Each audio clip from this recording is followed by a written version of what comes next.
Hello there. Welcome to the Kentucky Student Environmental Coalition's second webinar in our winter webinar series. This webinar is titled Building a Renewable Energy Economy and Citizen Lobbying.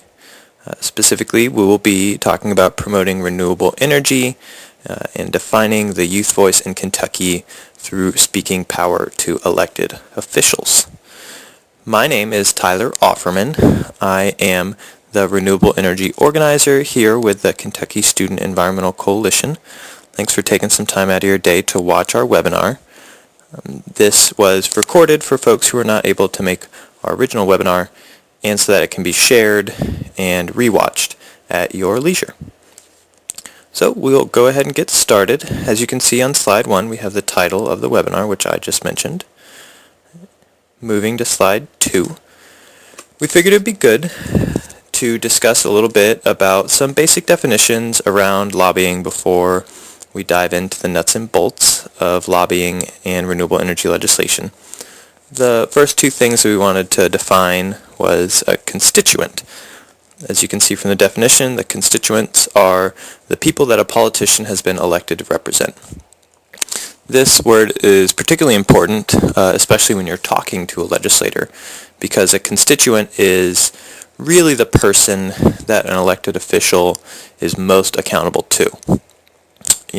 Elected officials have a lot of different people, interest groups, organizations, businesses that are trying to get them to do things that favor their organization or their intentions. But the only group of people that defines if the elected official will get elected again are the constituents. Those are the people who are actually going to be voting for them. So it's really important for an elected official to listen to what their constituents have to say. So if you are a constituent of an elected official, pulling your constituent card can be really powerful. The second definition is lobbying. And as you can see from the definition, lobbying is an act of attempting to influence a decision maker attempting to influence decisions made by officials in the government, most often legislators or members of a regulatory agency. So we wanted to make sure to draw a distinction here between a paid lobbyist and a citizen lobbyist. A paid lobbyist is someone who, as the name would lead you to assume, gets paid to lobby. So these people often work for large organizations, lobbying firms that get paid by often private corporations or private companies, but also nonprofits as well. They get paid to go to a legislator's office and lobby on the behalf of the organization. I'm sure a lot of us have heard the term lobbyist used in a sort of derogatory way at some point. And that's usually because of these paid lobbyists. Sometimes, depending on how important a piece of legislation is to a certain corporation or organization, they'll send lobbyists to an elected official's office every day. So, they're getting paid to do that, so they can afford to go day after day and really try and influence the lobbyist or the decision maker. A citizen's lobbyist is someone who does not get paid and is there under their own intentions, with their own desired outcomes from the meeting, usually there because something directly impacts them, their family, or their community. So, citizen lobby is usually done by constituents. So like I said before, constituents are very important when it comes to re-election, and lobbying is really just going to the office of your legislator, telling them what you want, and saying that if they don't do it, they won't have your vote next time. So, on to the next slide. Why lobby? So there's a lot of different ways to influence decision makers. Lobbying is one way. The basic reasons for lobbying is to hold elected officials accountable and to make sure that they know what you want.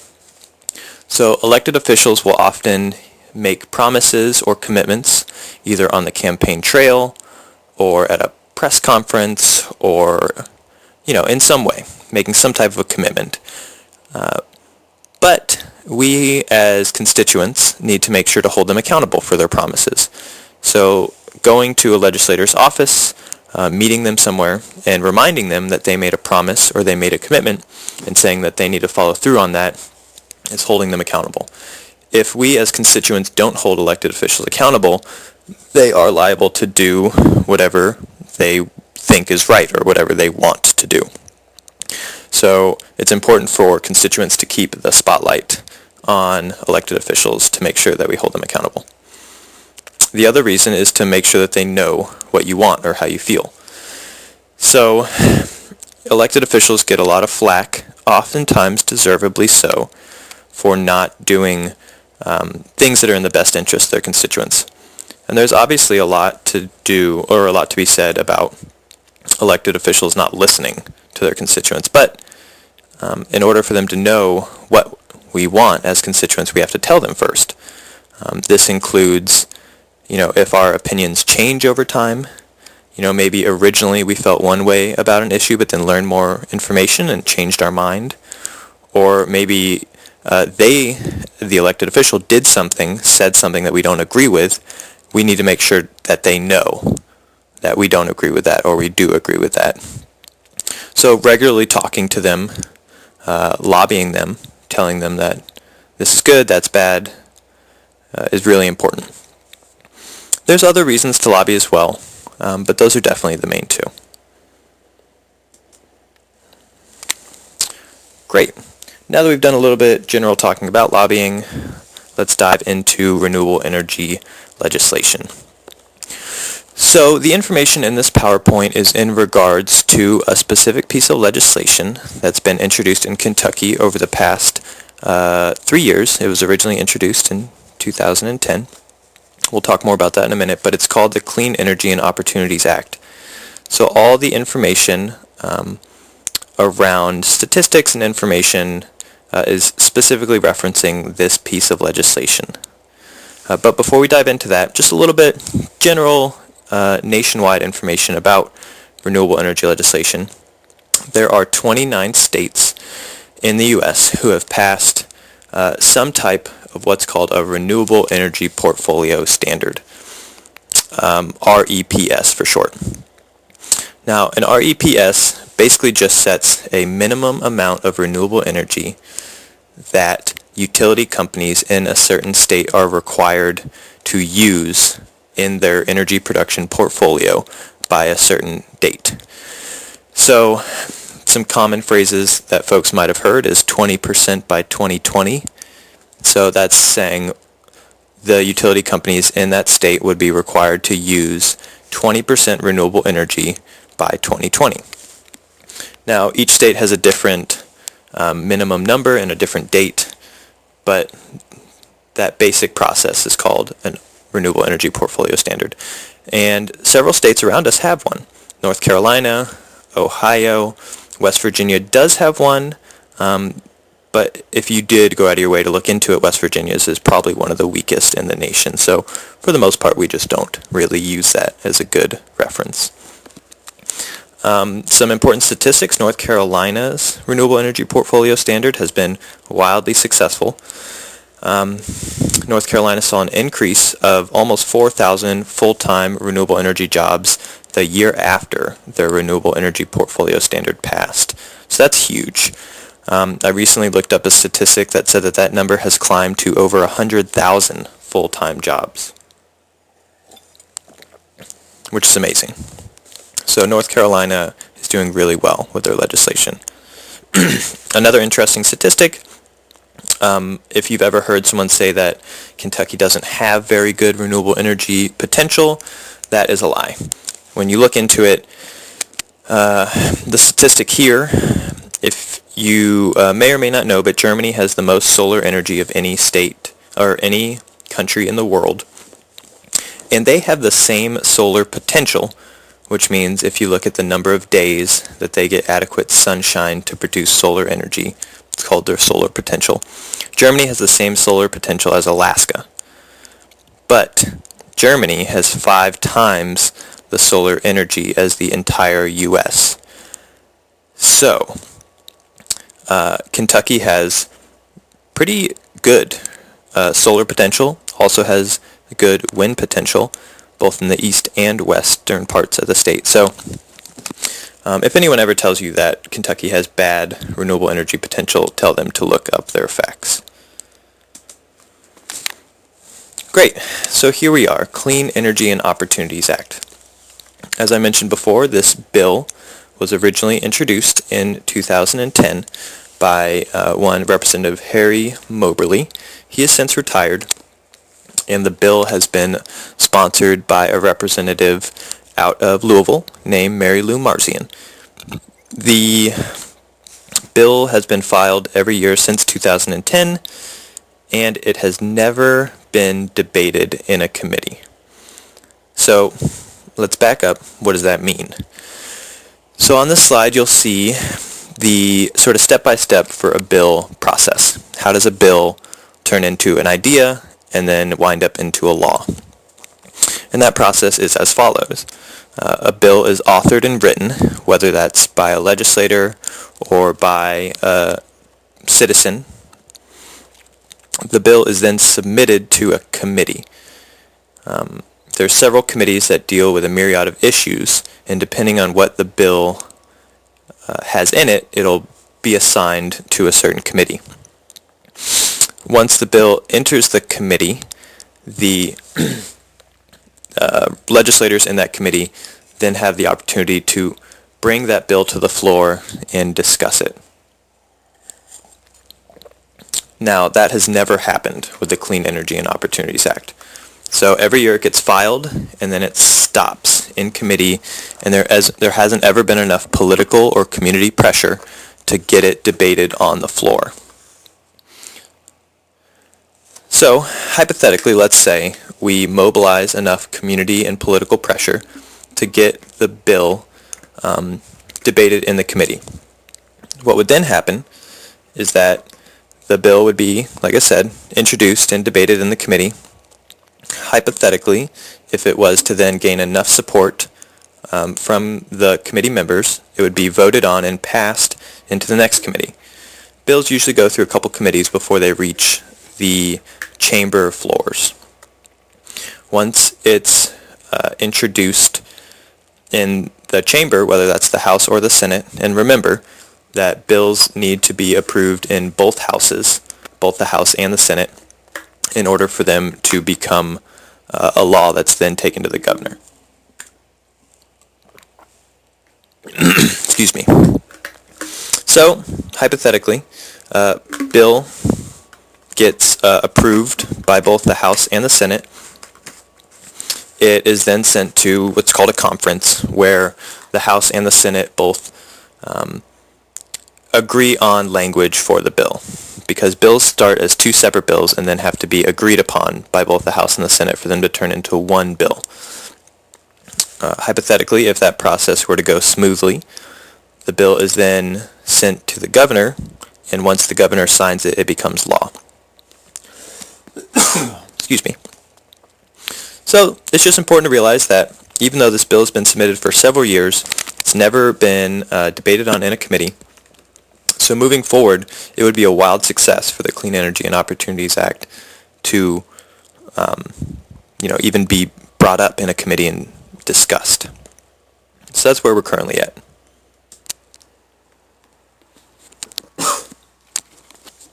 Great.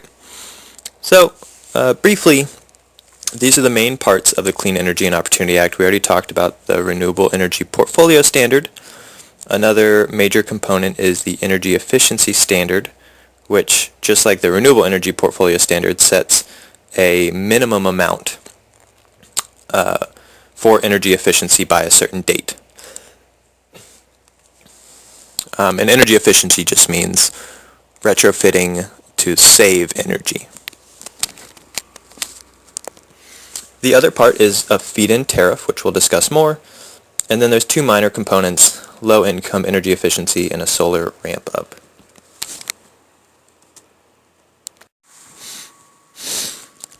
So you'll see here on this slide the specific numbers and dates for the Renewable Energy Portfolio Standard included in the Clean Energy Opportunity Act.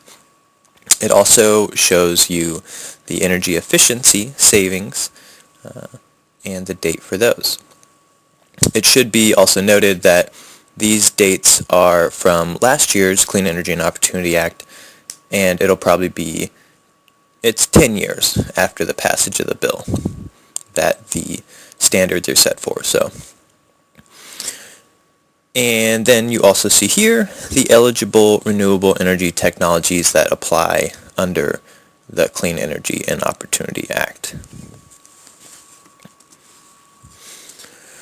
The next slide talks about feed-in tariffs. Now, feed-in tariffs are a really important part of this bill because this is really the thing that's going to make sure that the energy that's used, considered under the Renewable Energy Portfolio Standard, comes from Kentucky.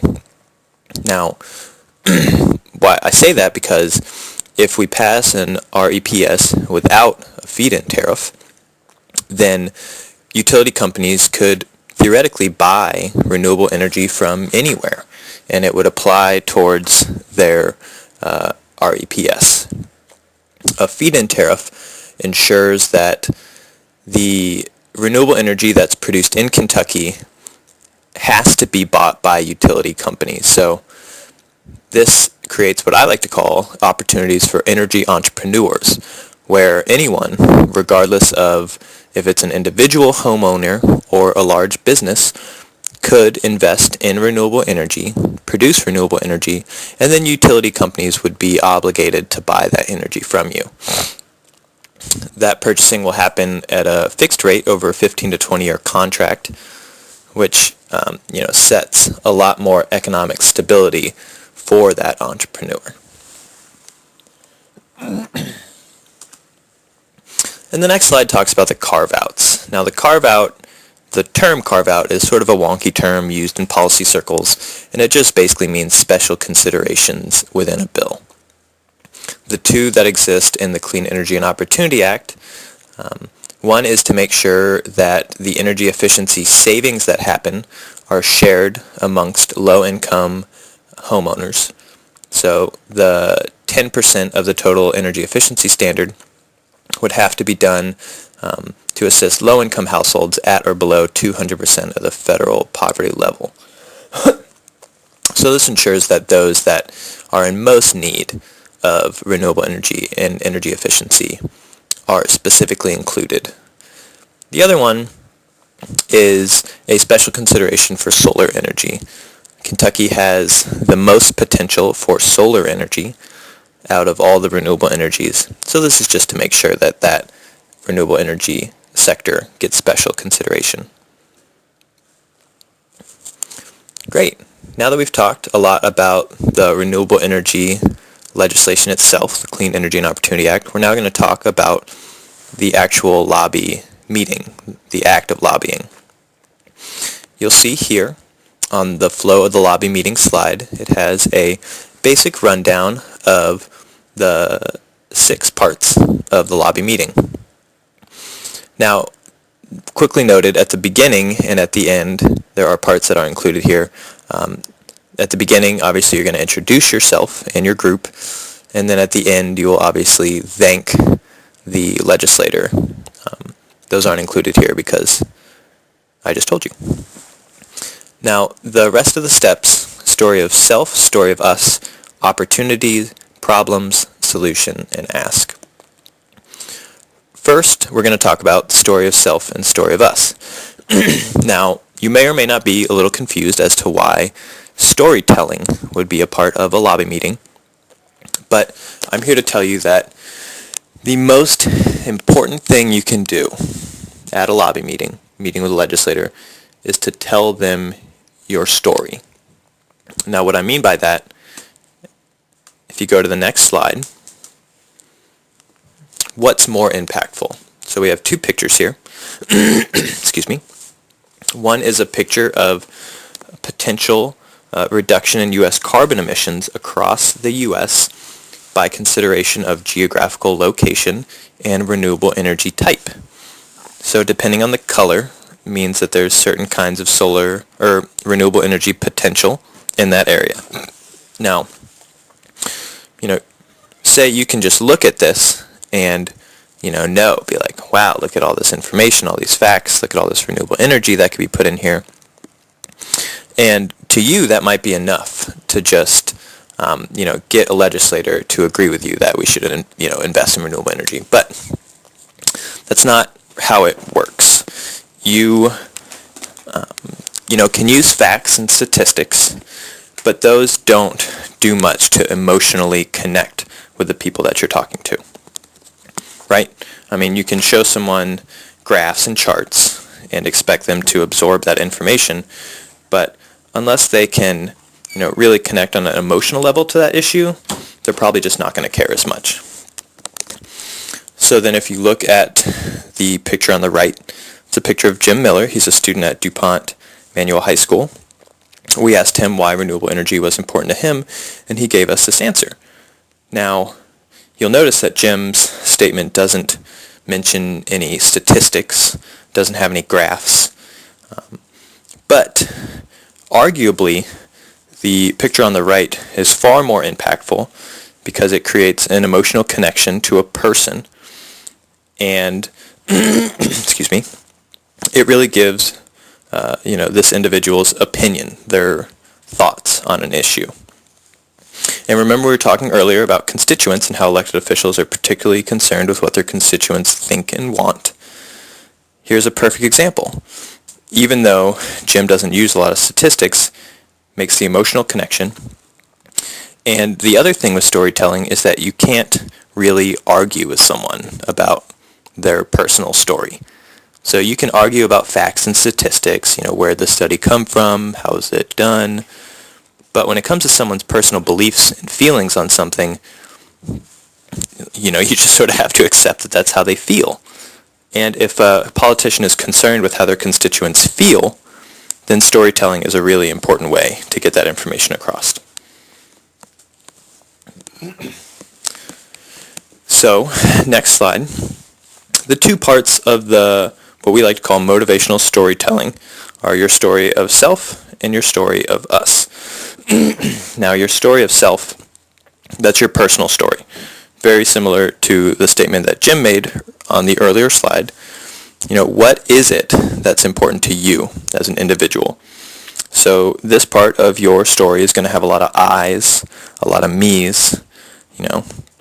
I am very concerned about climate change and impacts to frontline communities, and that's why I think it's important to invest in renewable energy so that I can have a future that's healthy and safe, right? So a lot of I's in that statement.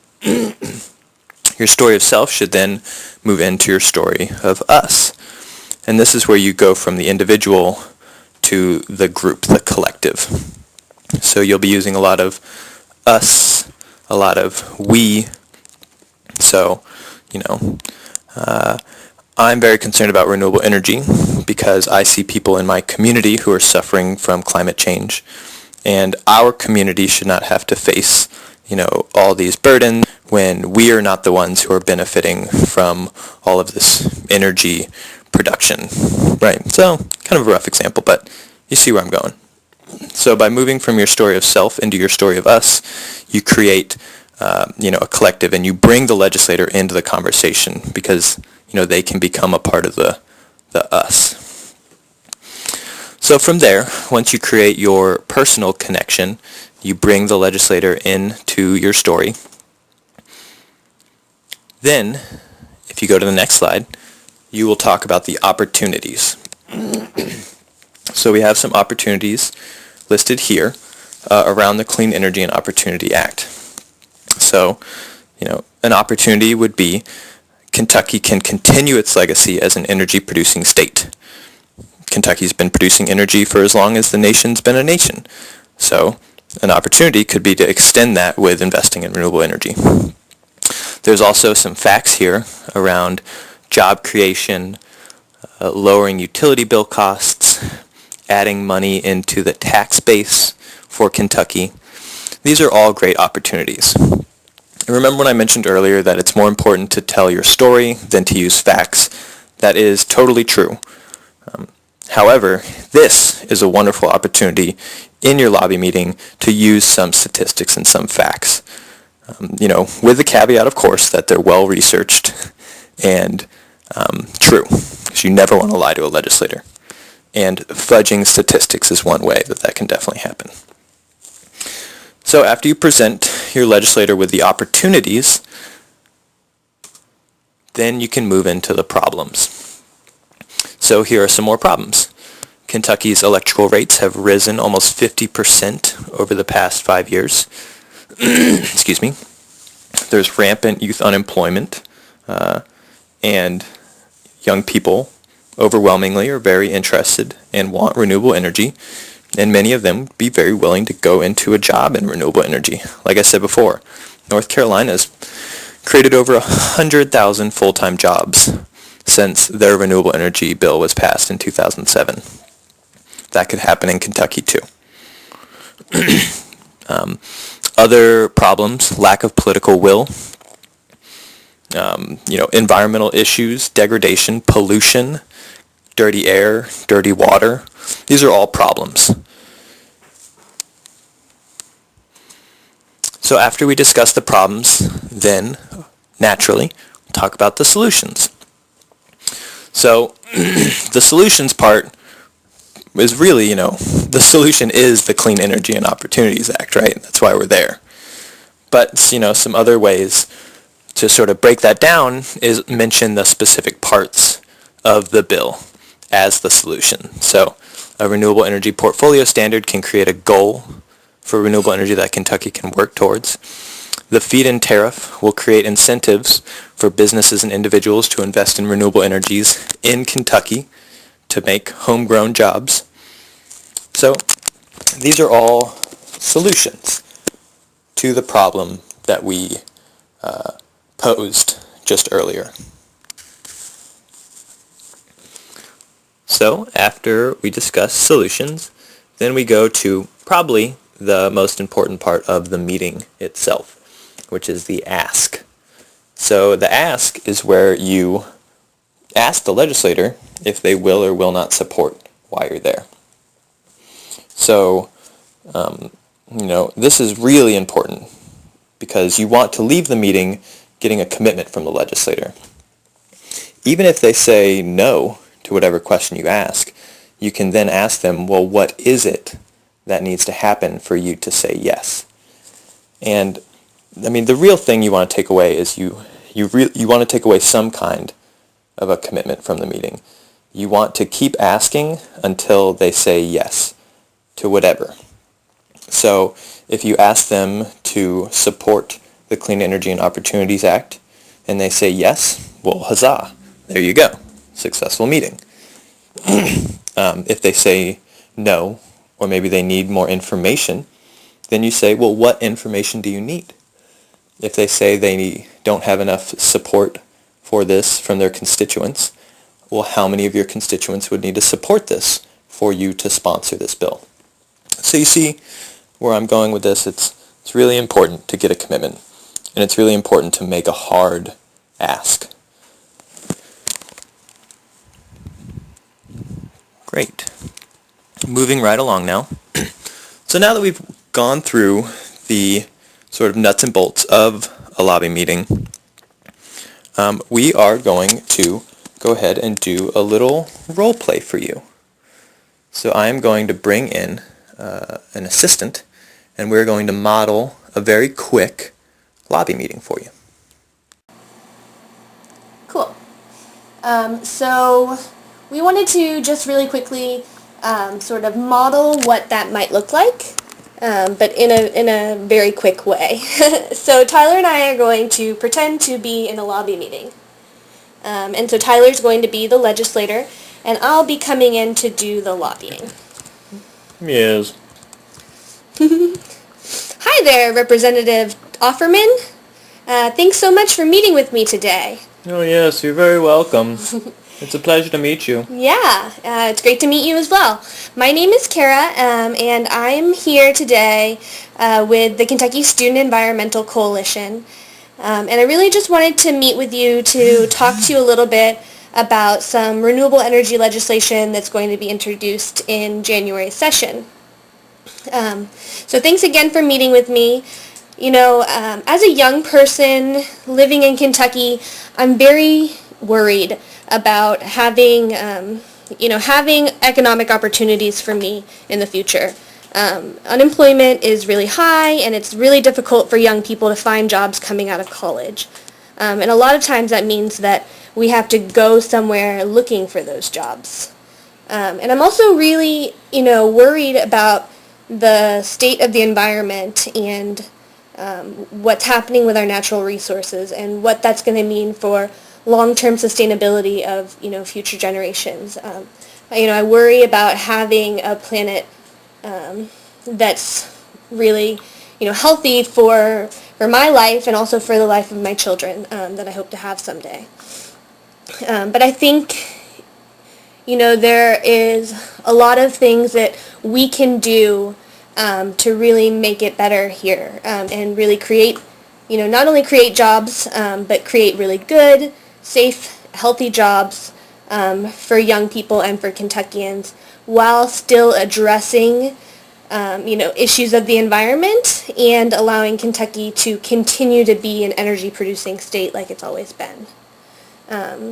I don't know if you're familiar, but so far there have been 29 other states that have passed renewable energy portfolio standards, which means they have a mandate for how much energy needs to come from renewable sources and energy efficiency. And both Ohio and North Carolina have really awesome legislation that's been passed, and that has resulted in thousands of new jobs being created over the past few years. And really those states being able to create a lot of renewable energy opportunities and economic opportunities that stayed within their states. As you know, we have a lot of problems that we're facing here in Kentucky. Energy costs are on the rise. Families are having higher and higher energy bills while there are fewer and fewer jobs to go around. And we're really reliant on coal, which has been declining because a lot of folks are concerned about the environmental impacts and the results of climate change and carbon emissions.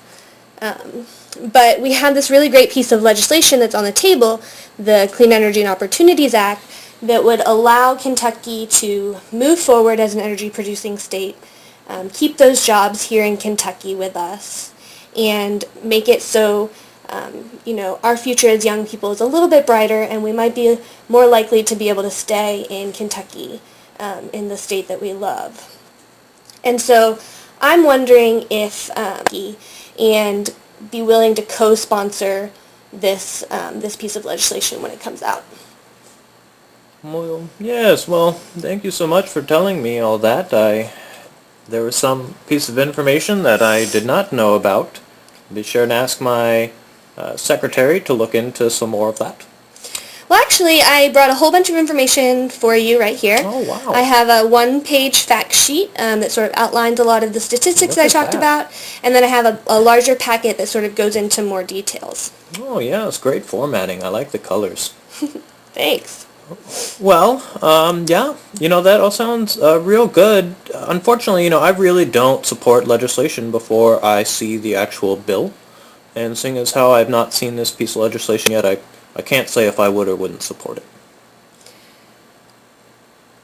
Okay, well, if you're not ready to step up and co-sponsor or support this bill, I'm wondering what sort of things that the Kentucky Student Environmental Coalition can do to help you feel more confident in representing what we want to see happen in Kentucky around renewable energy legislation. Is there anything that I can do or that we can do to help you make up your mind?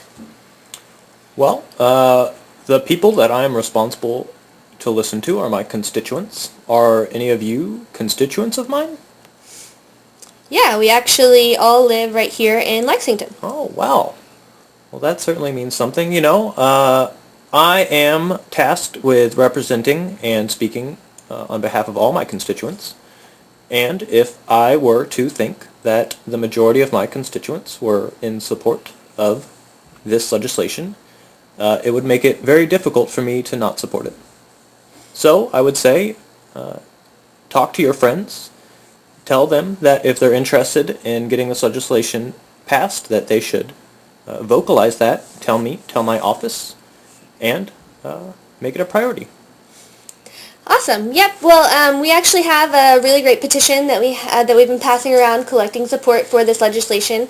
We've already collected 150 signatures right here in your area, and so I'm going to go ahead and set up a meeting with your secretary to come back and drop off the petitions that we've already collected and any new ones that we get in the meantime, and yeah, we'll definitely be following up with you regularly to make sure that any of your questions that you have are answered, and that you really can see the overwhelming support of not only young people but folks all across your district. So thanks again for meeting with me. You are very welcome.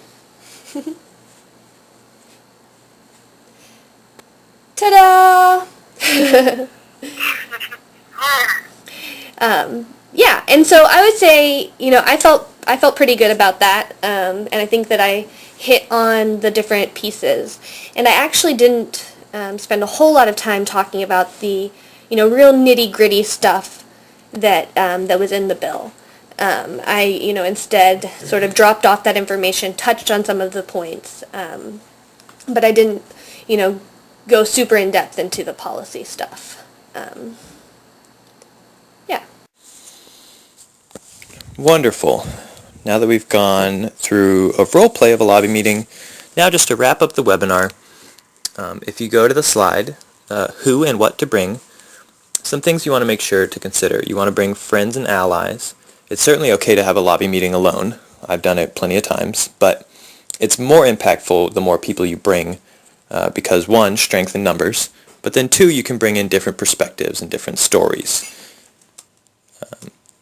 Also, consider with your friends bringing allies, so folks from other organizations who are there in solidarity with you. Make sure that you talk about who's going to have which role. We'll talk about that on the next slide. But each person, should play some role in the meeting. They should be prepared to say something. You should bring background knowledge on the person you're meeting with. It's always a good idea to do a little Google search of your legislator before you go there. Try and figure out where they grew up, what their voting history is. It's always a good idea to have at least one thing so that when you first go in and you introduce yourself, you can talk to them a little bit. Try and create just a personal connection. Say if you researched a bill that they voted on that you approved of, you could say, before we start, I just really wanted to thank you for voting to restore felon voting rights in Kentucky. I really, that's an issue that's really dear to me, and thank you. Or if they went to the same high school as you, you can say that. Create that connection. Another important thing to bring, fact sheets and information that you can leave with the legislator. Like I said, don't be super concerned about telling them facts, but definitely think about giving them maybe a one-pager with all those statistics on it, so that way they can reference it later. A notebook and pen, always a good idea to take notes. One, so you don't forget what you talked about, and you can tell other people later. But then also, to the legislator, it looks like you care, right? You're paying attention, you're taking notes. And then lastly, maybe consider bringing a camera.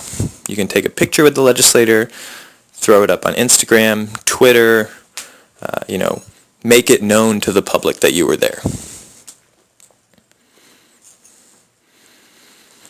Great. Also now, follow-up. So now that we've talked about what are all the different components, after the meeting, you want to make sure to follow up with your legislator. So that could look a couple different ways. Always make sure you send them a thank you email. Thank you for taking your time to meet with us. Secondly, make sure they get any information you have promised them. So if they ask you a question that you don't know the answer to, which you told them you didn't know the answer to because you wouldn't lie, right? Wouldn't make up any statistics on the spot. You can always tell them, I don't know the answer to that, but I can send you more information later.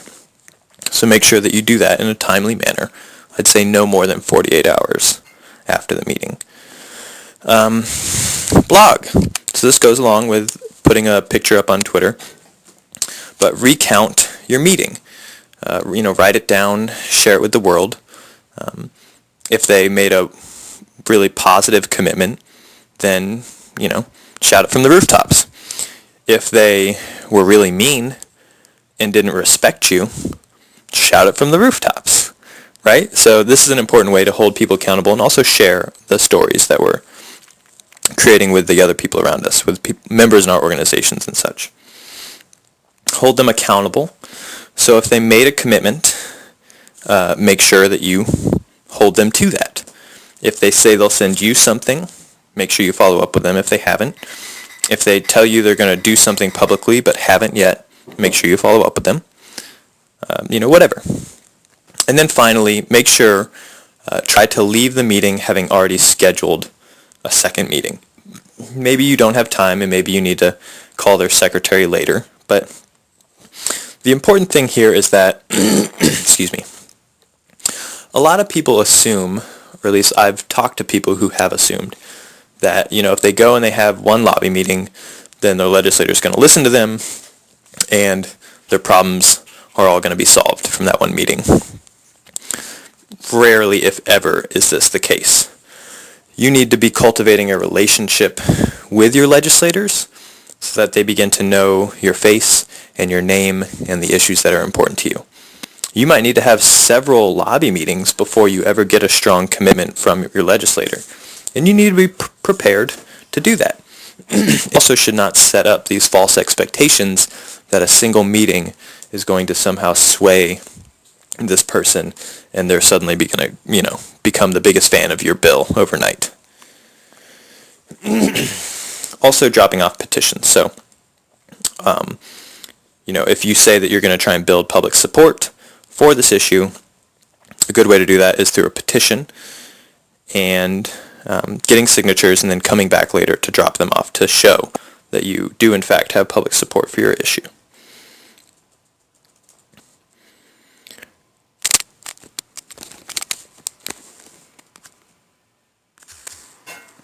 All right, and our last slide just talks about roles. So as I mentioned earlier, just make sure that you decide between the people in your group who's going to take on which role. Because like I said before, you want to make sure everyone has a part to play in the meeting. Now, if it's just you, then obviously you're going to be taking on all of these roles. If there's 2 people, split it in half. If there's more, then you just talk to your group and ask who's more comfortable doing which parts. Now, here's a brief list. You want to make sure someone's on point to schedule the meeting, right? Send them an email, talk to the secretary, figure out folks' schedule, and schedule the meeting. Once you get to the meeting, you want to have someone on point to do introductions, introduce your group, one by one. A note taker, make sure you've got someone on point to take notes. A timekeeper, so it'd be important to ask the legislator early on how much time they have for the meeting, and then have someone generally just watching the clock to make sure that the meeting doesn't go off on a tangent or in a bad direction that might run you over time. And then after that, make sure to just divide the parts of the flow, the lobby meeting flow that we discussed earlier. So who's going to be the person that delivers the story? Who's going to talk about the opportunities, problems, and solutions? Who's going to deliver the ask? Really important. Make sure you've got someone who's on point to deliver the ask.